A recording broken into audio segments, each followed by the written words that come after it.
Centro de todo eres Jesús, el centro de todo eres Jesús. Mateo capítulo 2, versículos 1 al 5. ¿Lo encontró? Sí, nos ponemos de pie para dar lectura a la palabra del Señor. Leemos en el nombre del Señor. Dice, en el mes séptimo, a los 21 días del mes, vino palabra de Jehová por medio del profeta Ageo, diciendo, habla ahora a Zorobabel, hijo de Salatiel, gobernador de Judá, y a Josué, hijo de Josadac, sumo sacerdote, y al resto del pueblo, diciendo, ¿quién ha quedado entre vosotros que haya visto esta casa en su gloria primera y cómo la ves ahora? ¿No es ella como nada delante de vuestros ojos? Pues ahora, Zorobabel, esfuérzate, dice Jehová, esfuérzate también Josué, hijo de Josadac, sumo sacerdote, y cobrad ánimo, puerto todo en la tierra, dice Jehová, y trabajad, porque yo estoy con vosotros, dice Jehová de los ejércitos, según el pacto que hice con vosotros cuando salisteis de Egipto, así mi espíritu estará en medio de vosotros, no temáis. Padre, gracias te damos por tu palabra, te ha sido leída, permítenos en los siguientes minutos reflexionar en ella. Descansamos en ti y te damos las gracias a ti, en el nombre de Jesús. Amén. Puede tomar asiento. Yo quiero que vayamos inmediatamente a releer el versículo 3. Ahí hay una pregunta que Dios hace a través del profeta Ageo a Zorobabel, que era el gobernador de Judá, de esa provincia donde estaba Jerusalén, a Josué, que era el sumo sacerdote o principal líder religioso de ese momento, y a todo el pueblo. Y la pregunta está ahí en la pantalla, la releemos. ¿Quién ha quedado entre vosotros que haya visto esta casa, es decir, el templo de Jerusalén, en su gloria primera, y cómo la veis ahora? ¿No es ella como nada delante de vuestros ojos? Al parecer, había personas, obviamente adultas, ancianas, que recordaban el antiguo templo de Salomón, habían visto su belleza, habían visto su gran tamaño y su gloria, su esplendor.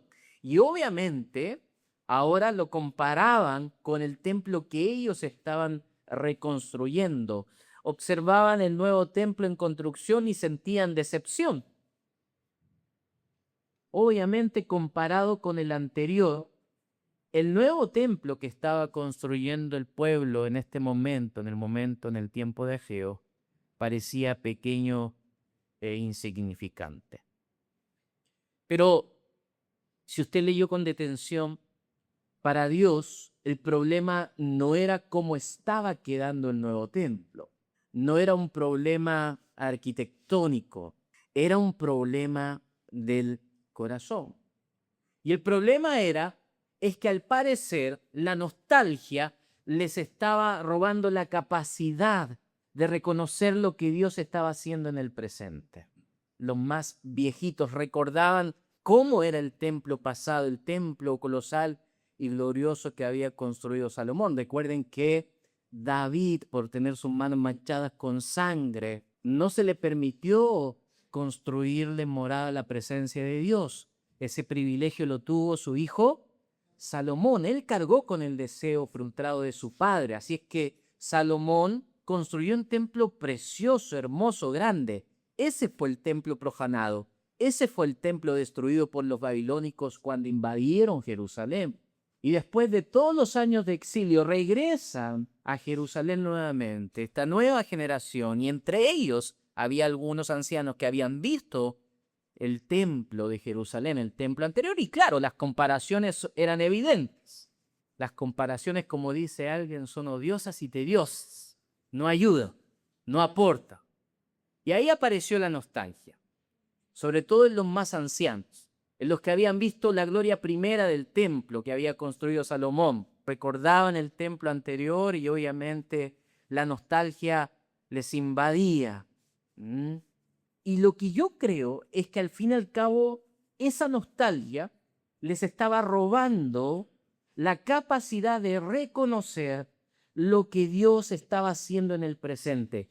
Y eso también nos puede ocurrir a nosotros como creyentes hoy.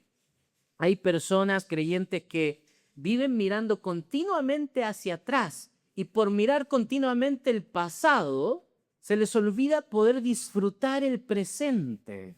Se les olvida bendecir su presente. Yo como pastor he escuchado declaraciones del tipo, es que antes, pastor, antes mi matrimonio era mejor. Antes mis hijos eran mucho más cercanos de lo que son ahora. Antes tenía mayor pasión espiritual. Antes la iglesia era diferente. Y sin darse cuenta, este tipo de hermanos creyentes terminan despreciando la gracia de Dios en el presente, porque están obsesionados con recuperar exactamente el pasado. Se les olvida que no solo el gran plan redentor de Dios es progresivo, sino que la vida en sí es progresiva, avanza. Yo no me puedo quedar estancado. Tiempo atrás, el año pasado, creo que reflexionamos sobre Eclesiastés capítulo 3, cuando Salomón con sabiduría de Dios dice que debajo del cielo todo tiene su tiempo y todo tiene su hora, y comienza a mencionar diferentes tiempos que todos vivimos, que son comunes a la experiencia humana: tiempo de nacer, tiempo de morir, tiempo de reír, tiempo de llorar, tiempo de sembrar, tiempo de cosechar, tiempo de amar, tiempo de odiar. En el fondo, Salomón está diciendo con sabiduría de Dios en Eclesiastés 3 que si todo tiene su tiempo debajo del cielo, la realidad que nos ha tocado vivir, querida iglesia, es una realidad progresiva, avanza. Yo no me puedo quedar estancado en una etapa de la vida, pero hay gente que se queda congelada en una etapa de la vida. Vive presa sobre todo del pasado, vive presa sobre todo de la nostalgia. Es que todo tiempo pasado fue mejor. Salomón va a decir en Eclesiastés simplemente que todo tiempo pasado fue, en otras palabras, diferente. Porque Salomón y Dios, a través del profeta Ageo, diciéndole a Jerusalén, bien saben que la nostalgia es estéril. No aporta mucho. No aporta mucho recordar glorias pasadas. Si yo no estoy bendiciendo mi presente, si yo no estoy agradeciendo a Dios la gracia que Él me da ahora, en el hoy, en el presente. ¿Cuántos dicen amén? Hey. ¿Usted le está dando gracias a Dios por la temporada que está viviendo? ¿O echa de menos glorias pasadas? Saben, Dios no siempre reconstruye repitiendo las mismas formas anteriores. Muchas veces Dios trabaja de maneras más humildes, trabaja de maneras más silenciosas y profundas. Y eso es lo que le está diciendo, en otras palabras, entre líneas, Dios al pueblo de Jerusalén. Aunque vea de insignificante este templo que están reconstruyendo, yo estoy allí trabajando en medio de ustedes. El peligro de vivir comparando temporadas es que el corazón comienza a llenarse de frustración en vez de gratitud. Ese es el problema. Hay matrimonios que nunca avanzan porque ambos viven lamentando lo perdido en lugar de cuidar lo que todavía puede ser restaurado. Hay familias que dejaron de celebrar pequeños avances porque solo piensan en los años que desperdiciaron. Viven disconformes. No hay gratitud por el presente. Sin embargo, Dios no abandona las obras que parecen pequeñas. El Señor siempre está presente en procesos lentos, en conversaciones incómodas muchas veces, en reconciliaciones que son frágiles y en nuevos comienzos. Quizás, hermano, hoy tu vida no parece o no luce tan gloriosa como antes, pero eso no significa que Dios haya dejado de obrar en tu vida. Yo pensaba en la semana que a veces la verdadera madurez espiritual comienza cuando dejamos de entonces idealizar el pasado y aprendemos a obedecer a Dios en el presente. Te hago una pregunta. ¿Estás viviendo entonces atrapado en comparaciones con tu pasado? ¿O estás despreciando las pequeñas obras de restauración que están ocurriendo en tu hogar? Hay hermanos que están tan ansiosos que quieren acelerar procesos, quieren ver a sus esposos o esposas, hijos convertidos, consagrados al Señor. Hermano, hermana, si tu hijo viene a la iglesia, bien, celebra eso y dale gracias al Señor. Luego vendrá lo demás. ¿Qué evidencias de la gracia de Dios puedes reconocer hoy en tu vida? Vamos a lo segundo, rápidamente.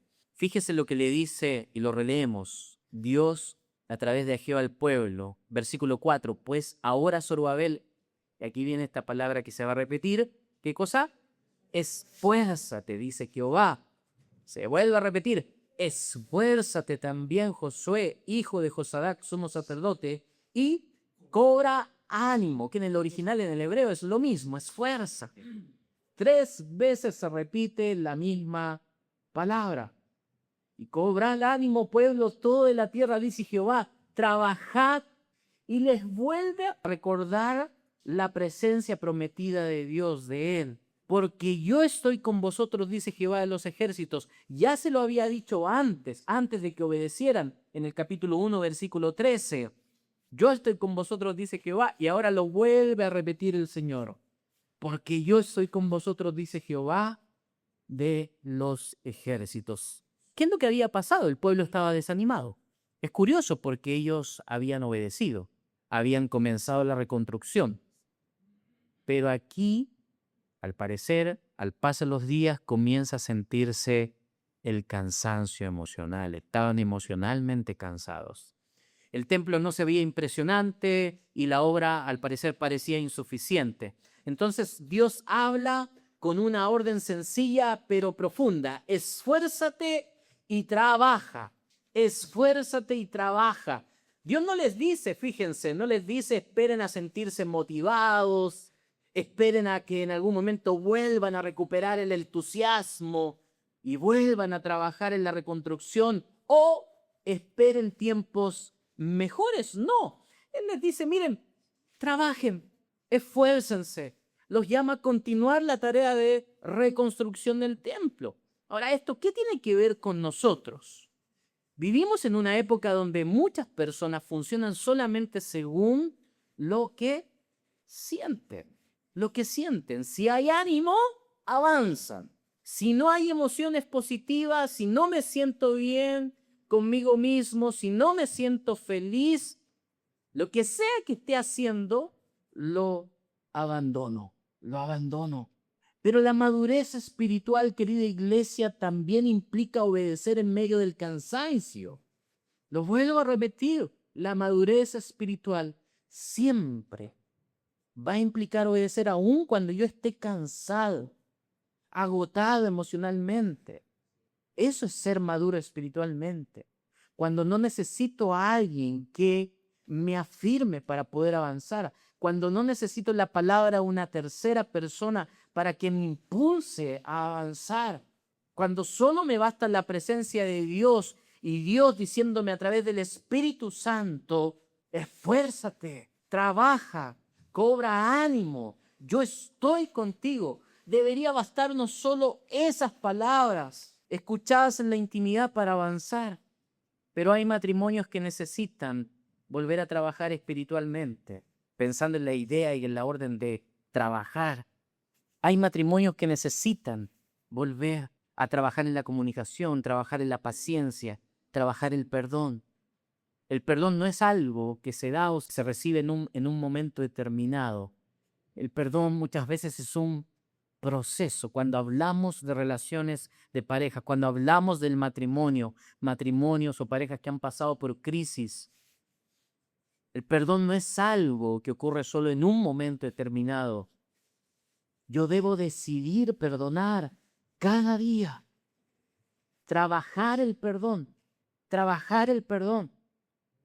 No porque sea fácil, sino porque el amor bíblico también es perseverancia.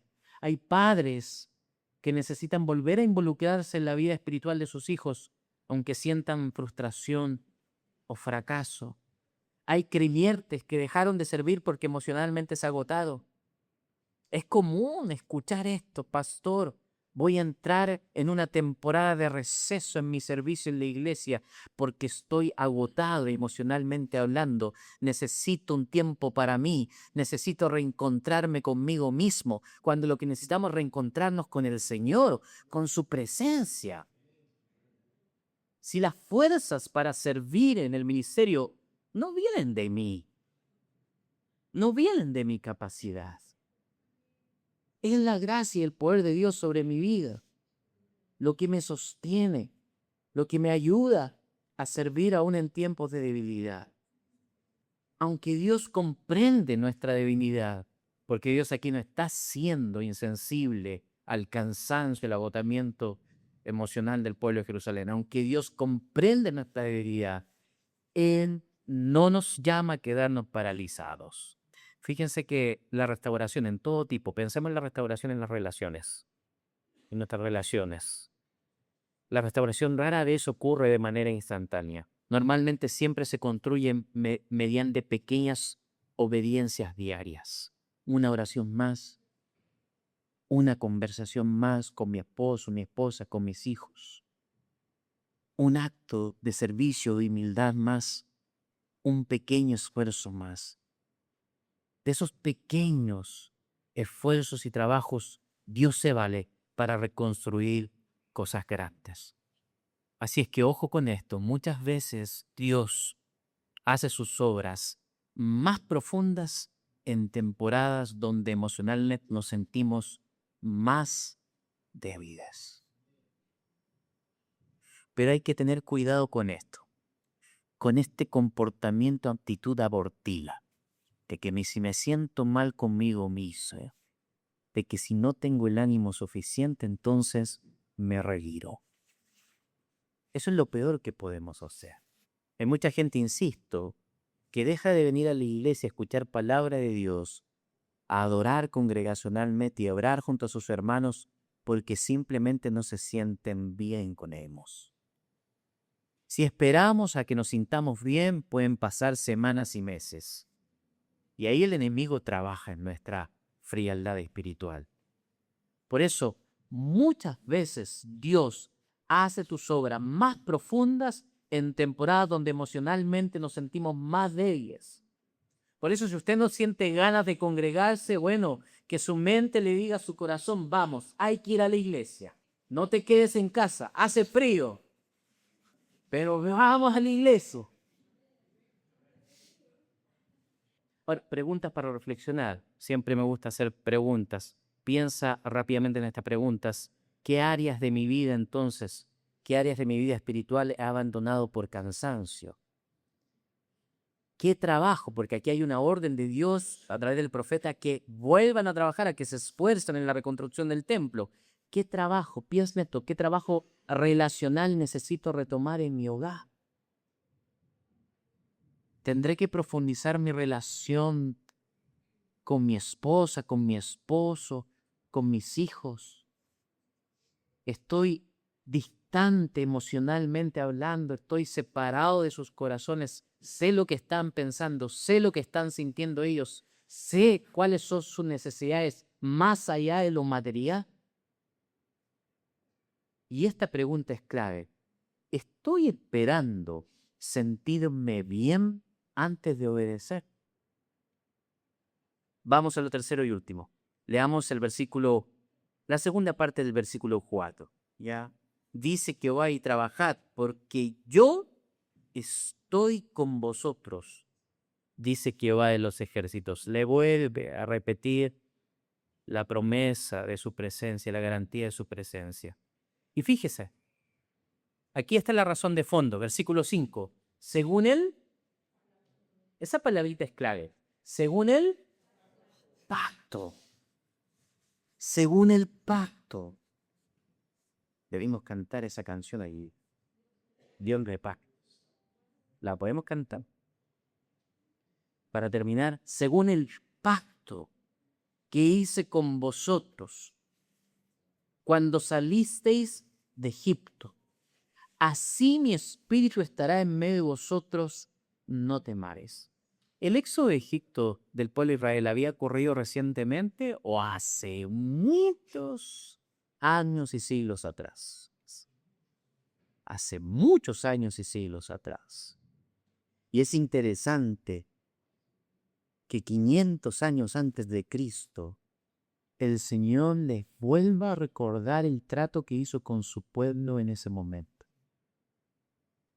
Así como lo juré, así como hice un pacto con ustedes cuando salieron de Egipto, así yo mantengo mi palabra hasta el día de hoy. Seguiré siendo fiel, mi presencia seguirá estando con ustedes. No teman, anílense, esfuércense y trabajen.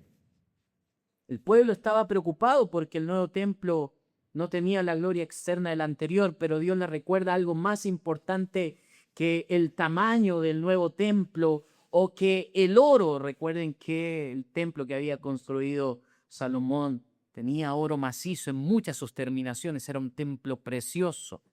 Luego el Señor le va a decir a través del profeta: mía es la plata, mío es el oro. No tengan miedo, en otras palabras, yo voy a proveer todo lo necesario para que ustedes terminen la obra. Pero Dios les recuerda algo más importante que el tamaño del templo, que el oro, las terminaciones del nuevo templo que estaban reconstruyendo o la apariencia externa que estaba teniendo el nuevo templo. Y eso más importante era que su presencia seguía ahí. Eso es lo importante. Que la presencia manifiesta de Dios esté. Porque cuando Dios está, eso lo cambia todo. No importa el templo, no importa si es lindo, si es cómodo, si es espacioso. Cuando está la presencia de Dios, lo cambia todo. ¿Quién no ha estado en un templo pequeño, humilde? Yo he estado en el sur recorriendo diferentes iglesias rurales, templos sencillos. Pero allí está la presencia de Dios. Porque la verdadera seguridad del pueblo nunca estuvo en el edificio, sino en Dios mismo. Eso es lo que el Señor le está queriendo decir. Hoy muchas personas están obsesionadas con construir una imagen perfecta. Hay muchos de nosotros que hacemos todos los esfuerzos por resguardar que nuestras familias se vean también perfectas, que nuestros hijos sean perfectos, que nuestros matrimonios sean perfectos, que nuestras vidas sean perfectas. Pero ¿saben? Si hay algo que va a dejar en claro Dios a través del profeta Ageo, es que detrás de muchas apariencias existe un vacío espiritual, existe distancia emocional y existe ausencia de Dios. La Biblia enseña que la mayor bendición de un hogar, no es el éxito económico, no es la perfección externa, sino la presencia del Señor en medio de él. Un hogar pequeño, donde se ora juntos con cierta regularidad, puede ser espiritualmente más fuerte que una casa llena de comodidades, pero vacía de comunión con Dios. El problema es que muchas veces queremos restauración sin arrepentimiento. Queremos paz sin perdón. Queremos unidad en la familia sin humildad, sin dejar de lado nuestro orgullo. Pero la presencia de Dios transforma hogares cuando las personas vuelven a Él sinceramente. Quizás tu familia atraviesa una temporada difícil. Quizás hay heridas, silencios o cansancio. Quizás el hogar que tienes ahora no se parece a lo que alguna vez soñaste. Pero déjame decirte que si Dios está en medio, todavía hay esperanza. ¿Cuántos dicen amén? Porque el Señor no abandona a quienes le busca. A quienes le busca. Últimas preguntas para terminar. ¿Qué lugar tiene entonces? Pregúntate esto. No pienses en la familia de tus padres, no pienses en tu hermano o hermana que está a tu lado, no, piensa en tu propia familia. ¿Qué lugar tiene la presencia de Dios en mi hogar? Como familia, ¿estamos siendo conscientes de que Dios está en medio nuestro? Estamos haciéndoles ver a nuestros hijos que Dios está, su presencia está, no solo vive en nosotros, sino que si le buscamos se manifiesta en medio nuestro. Estamos construyendo hogares sensibles a la presencia de Dios, o seguimos con la idea limitada, reducida, que la presencia de Dios solamente se limita a estas 4 paredes. Esta pregunta siguiente es importante, piensa en esto. ¿Estoy priorizando en mi vida la apariencia, el cómo el resto me ve, la imagen que yo quiero proyectar? ¿Estoy priorizando eso más que el tener una comunión espiritual viva con Dios? ¿Estoy priorizando la apariencia de lo estético, de cómo me veo frente a los demás? Hoy en día vivimos en una sociedad, en una cultura dominante que nos impulsa constantemente a ponernos nosotros primero. Está bien que tomemos medidas de autocuidado, que nos preocupemos de nuestro cuerpo, de la forma en que nos vestimos, de nuestra imagen que proyectamos.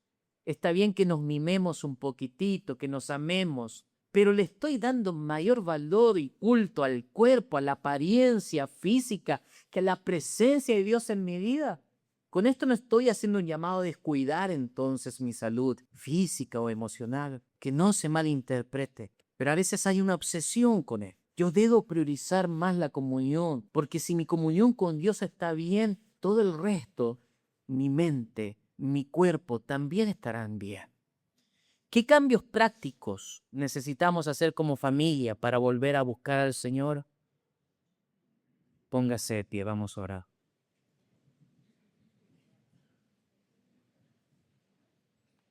Padre, gracias te damos por tu palabra. Gracias te damos porque tú sigues hablando en nuestra mente y en nuestro corazón. Padre, en primer lugar, yo oro por aquellos hermanos y hermanas que viven atrapados en el pasado, que les cuesta ser agradecidos por el presente, que les cuesta bendecir la temporada que están viviendo.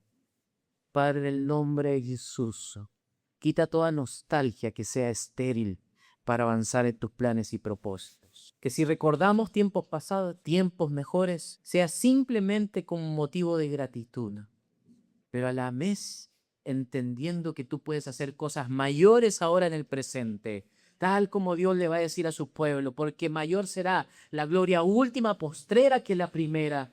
Tú eres un Dios que avanza, que nos impulsa a ir de gloria en gloria, de triunfo en triunfo. Padre, en el nombre de Jesús, cambia nuestra mentalidad como iglesia.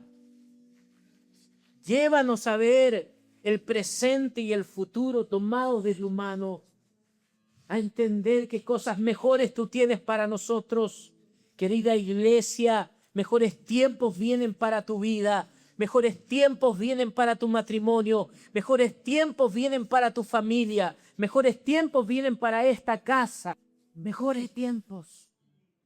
Créelo, porque el Señor así trabaja.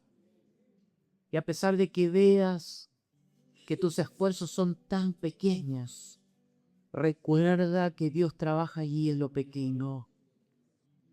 Si estás emprendiendo un negocio, por pequeño que sea, dale gracias a Dios. Bendice el trabajo de tus manos, que Dios te quiere prosperar. Dios quiere bendecir tu vida. No menosprecies, a pesar de que no estés viendo el fruto de tu trabajo como quisieras. Sigue esforzándote, querido hermano, hermana. Sigue trabajando. Ocúpate en lo que Dios te ha dado. No menosprecies los pequeños comienzos, que Dios quiere hacer cosas grandes en tu vida. Y esto no es prosperidad barata. Hemos predicado y estamos orando la palabra de Dios. Ese Dios que dice que mía es la plata y mío es el oro, y que la gloria última será mejor y mayor que la primera. Y eso no es solamente para el templo de Jerusalén, es para tu vida también, querido hermano y hermana. Padre, gracias te damos. Descansamos en ti y oramos en el nombre de Jesús. Dios de paz, Acas sus promesas, cumples tu palabra. Centro de todo eres Jesús. El centro de todo eres Jesús.